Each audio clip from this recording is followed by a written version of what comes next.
Halo pecinta film, apa kabar kalian semua? Semoga baik-baik saja ya. Oke, di film kali ini, saya akan membahas sedikit alur cerita film yang berjudul OLD. Film ini mengisahkan tentang sebuah keluarga yang berlibur di suatu pantai terpencil yang misterius. Lalu mereka bersantai. Baru beberapa jam mereka di sana, entah bagaimana secara misterius mereka tiba-tiba menjadi tua dengan sangat cepat. Seperti apa kisahnya? Langsung saja ke alur ceritanya. Film diawali dengan memperlihatkan sebuah keluarga yang sedang dalam perjalanan menuju ke sebuah penginapan untuk berlibur. Keluarga tersebut terdiri dari seorang ayah yang bernama Guy dan istrinya yang bernama Priska. Ada juga kedua anak mereka yang bernama Trent dan Maddox. Sesampainya di penginapan mereka disambut dengan ramah oleh manajer penginapan dan seorang wanita bernama Madrid. Setelah itu Trent dan Maddox bertemu dengan seorang anak yang bernama Eltlip. Mereka pun bermain di pantai bersama. I can't do a push-up. Go! Di malam harinya, Priska dan Guy mulai bertengkar, karena sebenarnya tujuan liburan mereka saat ini adalah liburan untuk yang terakhir kalinya bagi keluarga mereka, yang mana hubungan rumah tangga keduanya tidak sedang baik-baik saja. Priska sedang menderita tumor, yang membuatnya ingin bercerai dengan Guy. Sementara itu Trent sedang memecahkan pesan yang dikirim oleh Eldil.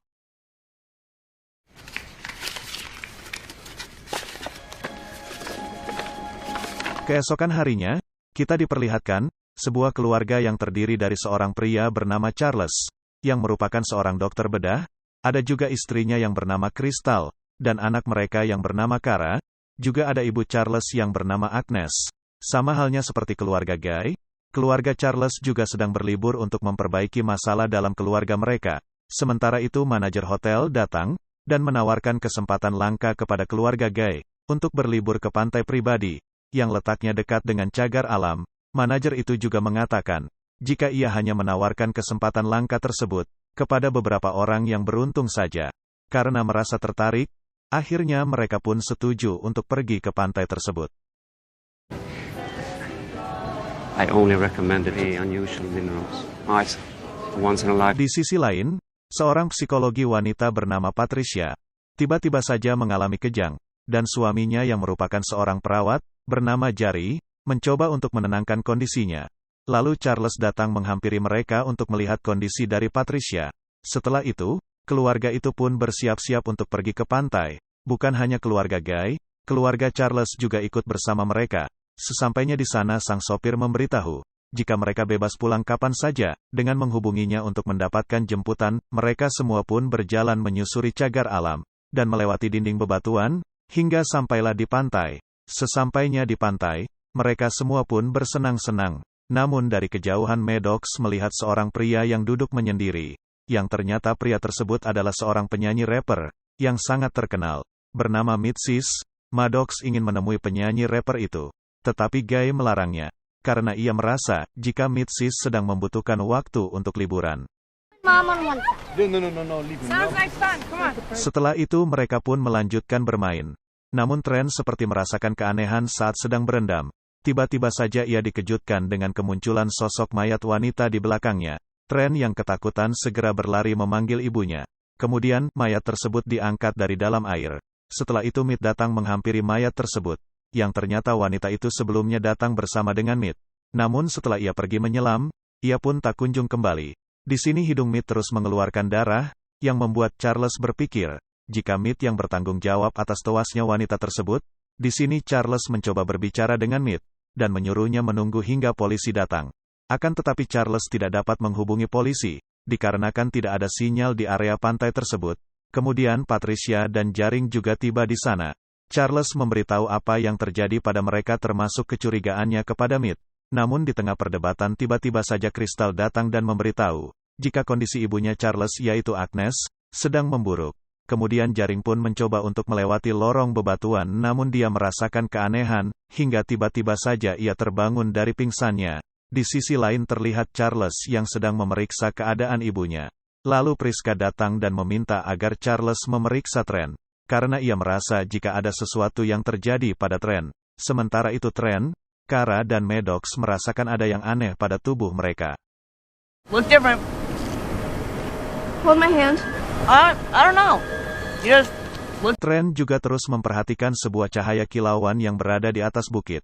Namun tiba-tiba saja Agnes berhenti bernafas. Akhirnya ia pun dinyatakan meninggal sementara itu Patricia dan Jarin sedang berbicara dengan Maddox dan Trent. Di sini mereka tidak percaya ketika Trent mengatakan jika dirinya berusia 6 tahun. Karena dari apa yang mereka lihat tubuh Trent mendadak berubah seperti anak laki-laki yang berusia 11 tahun.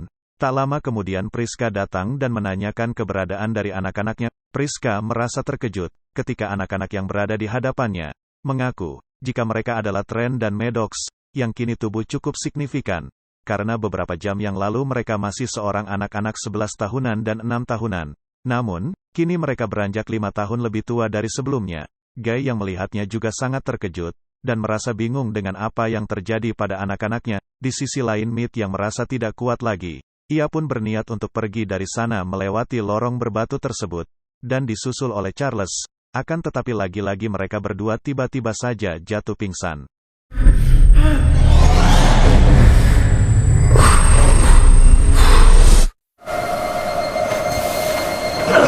Priska yang merasa panik, meminta agar mereka semua segera meninggalkan pantai tersebut, dan segera membawa anak-anaknya ke rumah sakit. Namun mereka sadar, jika mereka tidak bisa keluar dari sana melewati lorong bebatuan itu, karena setiap ada orang yang berniat melewatinya, orang tersebut akan pingsan. Di sini mereka pun merencanakan sesuatu untuk dapat pergi dari sana. Namun tak lama kemudian mereka semua terbangun secara bersamaan. Itu berarti mereka memang tidak dapat keluar dari sana. Kemudian, Priska berasumsi jika anak-anak bereaksi terhadap sesuatu hingga pertumbuhan hormon dan sel dalam tubuh mereka berkembang dengan begitu cepat, yang membuat mereka mengalami penuaan hanya dalam waktu yang singkat. Namun di sini tiba-tiba saja Charles menyerang dengan menyayat pipi Mead, menggunakan sebuah pisau. Namun anehnya luka tersebut telah menutup, bahkan tidak membekas sedikit pun. Kemudian Mead mengatakan, jika ia memiliki sebuah penyakit yang membuatnya melakukan perjalanan ke penginapan tersebut, dengan niat untuk mendapatkan ketenangan. Akhirnya Patricia yang merupakan seorang psikolog pun berpendapat jika mereka memang sengaja dikumpulkan di pantai ini, karena sama-sama memiliki sebuah penyakit. Kemudian Jarin pun mengusulkan sebuah pendapat, yaitu untuk menyelam sejauh 100 kali panjang kolam, lalu kemudian berbalik kembali hingga dapat menemukan pantai lain. Di sisi lain, Mead memberitahu Maddox, jika namanya adalah Brandon, dan ia memiliki sebuah penyakit yaitu pembekuan darah langka. Lalu semuanya kembali berkumpul dan di sini Priska merasa ada yang aneh dari tubuhnya, yang mungkin saja itu terjadi akibat dari tumornya. Kemudian Priska tiba-tiba saja jatuh pingsan. Charles pun segera bersiap-siap untuk mengeluarkan tumor yang berada di dalam tubuh Priska. Understand that, right? Yes. Okay. Here. Yang ternyata, tumor tersebut ukurannya semakin bertambah setiap menitnya. Tumor seukuran 2 buah melon pun berhasil dikeluarkan dari tubuh Priska. Priska pun tersadar dan merasa lebih baik. Sementara itu mayat wanita yang sebelumnya, kini telah membusuk dan menyisakan tulang-tulangnya saja. Hanya dalam kurun waktu 3 jam. Akhirnya mereka mengetahui, jika setengah jam berada di pantai tersebut setara dengan menghabiskan selama 1 tahun. Itu berarti, jika sehari mereka berada di pantai sama dengan 50 tahun dalam hidup mereka. Karena sel dalam tubuh mereka mengalami penuaan yang begitu cepat. Di tengah perbincangan mereka, Guy menyadari jika Kara dan Trent tidak bersama mereka. Ketika dicari mereka sangat terkejut melihat kondisi Kara yang sudah hamil dengan usia kehamilan sekitar 5 bulan. Tak lama kemudian Kara merasakan kontraksi pada perutnya, dan semua orang pun segera membantu proses persalinannya. Sayang sekali bayinya tidak dapat bertahan. Karena waktu di sana berjalan begitu cepat sehingga bayi Kara pun harus meninggal. Kara yang mendengar hal itu tidak dapat menerimanya. Ia begitu sedih karena kehilangan bayinya. Sementara itu kondisi mental Charles saat ini semakin memburuk. Charles pun menyerang Mead dengan menikamnya berkali-kali hingga tewas. Lalu Jarin memutuskan untuk menyelam dan mencari bantuan. Kemudian Priska pun menjelaskan bagaimana ia dapat menemukan tempat ini pada saat itu. I found out about this tube. Please. Di sisi lain Maddox, yang sedang berada di tengah pantai, tiba-tiba dikejutkan dengan mayat Jarin yang terbawa oleh ombak. Patricia melihatnya menjadi sangat sedih karena telah kehilangan suaminya, lalu Kara juga merasa sangat sedih karena telah kehilangan bayinya ditambah dengan gangguan jiwa ayahnya yang semakin parah. Ia pun memutuskan untuk memanjat bebatuan agar dapat keluar dari sana. Guy, Priska dan yang lainnya pun mencoba menghentikan Kara, namun dia tidak mau mendengarkan siapapun. hingga akhirnya ia pun terjatuh dan tewas. Trent yang melihatnya kejadian itu menjadi sangat bersedih, setelah kehilangan bayinya sekaligus Kara. Begitu juga dengan Patricia yang merasa shock membuat epilepsinya kembali kambuh, dan menyebabkan Patricia tewas di sana.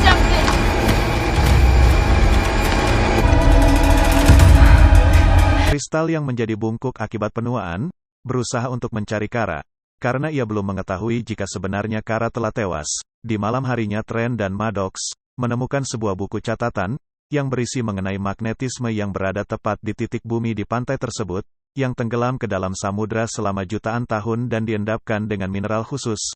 Hal itu menyebabkan sel manusia menua dengan sangat cepat. Trent juga menyadari, jika ada seseorang yang merekam mereka dari atas bukit. Sementara itu secara tiba-tiba Charles menyerang Guy. Guy yang bermasalah dengan penglihatannya, yang menjadi kabur karena penuaan pun membuatnya kesulitan untuk menghindari serangan dari Charles.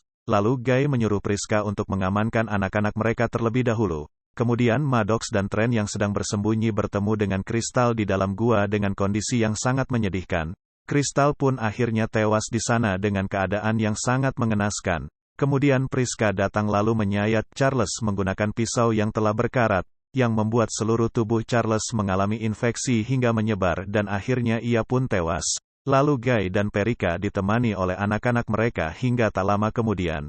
Guy pun tewas disusul dengan Priska. Mereka berdua mati dengan damai di pantai tersebut.